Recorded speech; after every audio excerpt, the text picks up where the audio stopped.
saudara yang dikasihi Tuhan, senang bisa berjumpa Bapak, Ibu, dan Saudara dalam Night Call GPIB. Apa kabar pada malam hari ini? Semoga dalam keadaan baik-baik saja.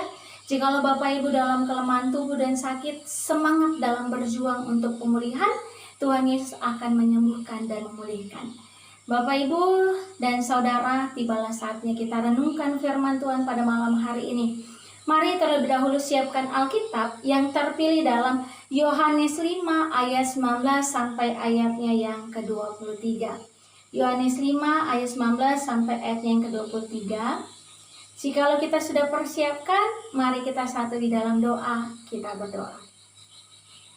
Dalam kasih dan tuntunan penyertaan Allah kami mohon, Engkau berkati perenungan firman Tuhan kami pada malam hari ini. Mampukan kami memahami dengan baik dan merenungkan firman Tuhan dengan baik dan melakukan firman Tuhan dengan baik di tengah-tengah hidup kami. Berikan hikmat dan kebijaksanaan sehingga kami mampu memahami. Berfirmanlah Tuhan karena hati kami telah siap untuk merenungkan firman-Mu. Amin. Bapak Ibu, saya akan membacakan firman Tuhan pada malam hari ini. Yohanes 5 ayat 19 sampai 23. Firman Tuhan menyatakan kesaksian Yesus tentang dirinya. Maka Yesus menjawab mereka, katanya, Aku berkata kepadamu, sesungguhnya anak tidak dapat mengerjakan sesuatu dari dirinya sendiri, jikalau tidak ia melihat Bapa mengerjakannya. Sebab apa yang dikerjakan Bapa, itu juga yang dikerjakan anak. Sebab Bapa mengasihi anak dan ia menunjukkan kepadanya segala sesuatu yang dikerjakannya sendiri. Sebab ia akan menunjukkan kepadanya pekerjaan-pekerjaan yang lebih besar lagi daripada pekerjaan-pekerjaan itu, sehingga kamu menjadi heran. Sebab sama seperti Bapa membangkitkan orang-orang mati dan menghidupkannya, demikian juga anak menghidupkan barang siapa yang dikehendakinya. Bapa tidak menghakimi siapapun, melainkan telah menyerahkan penghakiman itu seluruhnya kepada anak, supaya semua orang menghormati anak sama seperti mereka menghormati Bapa. Barang siapa tidak menghormati anak, ia juga tidak menghormati Bapa yang mengutus dia. Berbahagialah kita yang merenungkan firman dan melakukannya di tengah-tengah hidup kita. Amin. Bapak, Ibu, dan Saudara yang dikasihi Tuhan, setiap manusia dan kita memiliki jenis emosi masing-masing. Ada yang bahagia, ada marah, ada rasa takut, dan lain sebagainya. Dan jenis-jenis emosi ini perlu dikendalikan dengan baik, sehingga tidak berlebih-lebihan. Jikalau salah satu emosi di dalam diri kita ini berlebihan, apa yang akan terjadi? Bahagia berlebihan, takut berlebihan, marah berlebih-lebihan, tentunya akan sangat berdampak untuk diri kita dan juga orang lain di sekeliling kehidupan kita. Dan Bapak Ibu, jikalau ada yang setuju dengan saya mau katakan begini. Emosi yang berlebihan dalam amarah yang tidak mampu dikendalikan, maka kita akan memandang orang lain itu salah. Kita akan melihat sekeliling kehidupan kita itu si pengganggu. Kita tidak akan hidup tenang. Kita akan merasa jelek. Kita akan merasa berbeban berat. Kita akan merasa benci dengan orang-orang di sekeliling kehidupan kita. Jikalau emosi kita terlalu berlebih-lebihan, terkhusus ketika kita tidak mampu mengendalikan yang namanya amarah di dalam hati dan pikiran kita. Bapak Ibu, emosi yang berlebihan ini dapat kita lihat di dalam pembacaan firman Tuhan kita pada malam hari ini. Untuk memahami firman Tuhan pada malam hari ini, kita perlu untuk dapat bertanya di dalam pikiran kita. Adakah kita menemukan setiap tindakan-tindakan atau satu jenis tindakan Yesus, karya Yesus, perbuatan Yesus yang salah? Yang ketika kita baca firman Tuhan, yang setiap harinya kita baca Alkitab, adakah kita temukan salah satu tindakan-tindakan Yesus yang salah? Tentu tidak ada. Karena kita memandang setiap apa yang dilakukan Yesus adalah bentuk kasih-Nya kepada kita. Karena bentuk kasih-Nya kepada kita, maka kita mengasihi juga dengan sesama. Tapi pada malam hari ini Bapak Ibu, kita menemukan beberapa kelompok orang Yahudi yang melihat bahwa setiap tindakan-tindakan Yesus itu salah. Bahwa setiap apa yang dilakukan Yesus itu salah. Sehingga amarah di dalam diri mereka, emosi di dalam diri mereka, menggerogoti hati dan pikiran mereka, dan melihat bahwa apapun yang dilakukan Yesus itu salah. Marah yang dipelihara itu mengakibatkan tuduhan kepada Yesus sebagai pelanggar hukum Yahudi. Kita bisa lihat sebelum pembacaan kita di ayat yang pertama sampai ayat 18 Bapak Ibu, di mana Yesus menyembuhkan orang lumpuh di Betesda. Orang Yahudi memandang bahwa Yesus melakukan satu pelanggaran hukum. Yesus melanggar hukum orang Yahudi pada saat itu. Kita mengetahui bahwa orang Yahudi sangat menjunjung tinggi yang namanya hukum Taurat. Mereka menganggap bahwa hukum Taurat adalah satu-satunya jalan untuk menuju ke surga, keselamatan. Dan Bapak Ibu, kita melihat bahwa orang Yahudi menganggap bahwa Yesus melanggar hukum Yahudi pada saat itu. Yang pertama, Yesus bekerja pada hari Sabat, yaitu menyembuhkan orang di kolam Betesda. Menyembuhkan orang lumpuh di kolam Betesda pada hari Sabat adalah pelanggaran hukum bagi orang Yahudi. Karena pada hari Sabat, orang Yahudi memahami bahwa tidak ada yang boleh bekerja, semuanya beristirahat.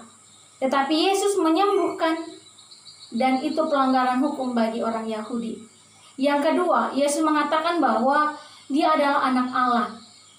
Bagi orang Yahudi, pernyataan itu adalah pernyataan yang menghina Allah mereka dan menghina hukum Taurat. Dan apa yang dilakukan oleh orang Yahudi? Kita lihat di ayat 18 dikatakan begini. Sebab itu orang-orang Yahudi lebih berusaha lagi untuk membunuhnya. Bukan saja karena ia meniadakan hari Sabat, tetapi juga karena ia mengatakan bahwa Allah adalah Bapanya sendiri. Dan dengan demikian menyamakan dirinya dengan Allah. Apa yang menjadi respon Yesus ketika melihat pola pikir orang Yahudi, isi hati oleh orang Yahudi, pernyataan oleh orang Yahudi pada saat itu? Di dalam pembacaan kita ayat 19 sampai ayat yang 23, kesaksian Yesus tentang dirinya. Yesus mengatakan begini Bapak Ibu. Yesus menjawab, apa yang dikerjakannya adalah pekerjaan Allah. Bapa mengasihinya yang merupakan anak dan akan memperlihatkan pekerjaan yang lebih besar yang dilakukan anak. Allah memiliki kuasa dan Allah memberikan kuasa itu kepada anak untuk melakukan pekerjaannya. Allah memberikan otoritas penuh kepada anak untuk menghakimi. Menghormati Bapa berarti juga menghormati anak yang diutus Bapa. Apa inti dari pembacaan 19 sampai ayat ke-23? Bapak Ibu, bahasa sederhananya, inti dari pernyataan Yesus ayat 19 sampai ayat 23 adalah untuk memahami pekerjaan Yesus, untuk memahami karya Yesus, kita perlu yang namanya mengasihi Yesus sepenuh hati. Ketika kita mengasihi Yesus dengan sepenuh hati, kita akan mengetahui apapun tindakan Yesus, pekerjaan Yesus, karya Yesus di tengah-tengah hidup kita adalah pekerjaan Allah dan otoritas Allah yang baik. Yang perlu dilakukan oleh orang-orang Yahudi adalah memahami Yesus dalam bentuk kasih Yesus. Kasihilah Yesus di tengah-tengah hidup, sehingga mampu memahami apa yang menjadi pekerjaan Yesus adalah pekerjaan Allah dan otoritas Allah. Lalu, bagaimana dengan kehidupan kita pada malam hari ini? Kita sudah melewati sepanjang hari ini dari pagi sampai malam. Apa yang terjadi dengan kehidupan kita?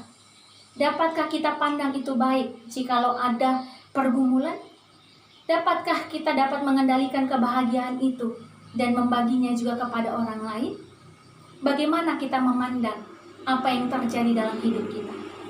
Bapak Ibu, perlu yang namanya mengenali kasih Allah untuk dapat mengendalikan emosi di dalam diri kita dengan baik dan tidak menjadi berlebih-lebihan.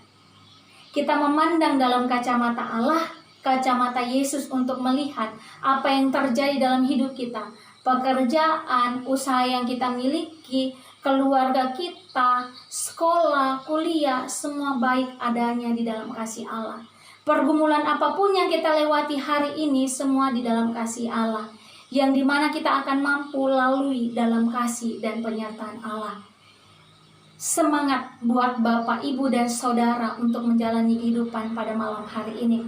Semangat untuk mengendalikan diri, semangat untuk mengampuni, dan semangat untuk tersenyum. Apapun yang terjadi dalam hidup Bapak, Ibu, semua ada dalam rencana dan pekerjaan Allah. Lihatlah dalam kacamata Allah, lihatlah di dalam kacamata Yesus, sehingga kita mampu dapat menjalani pekerjaan kita, pelayanan kita, menjalani hidup kita dalam misi kasih Allah, sehingga kita juga mampu mengasihi sesama kita dalam bentuk kasih Allah, dalam bentuk kacamata kasih Yesus Kristus.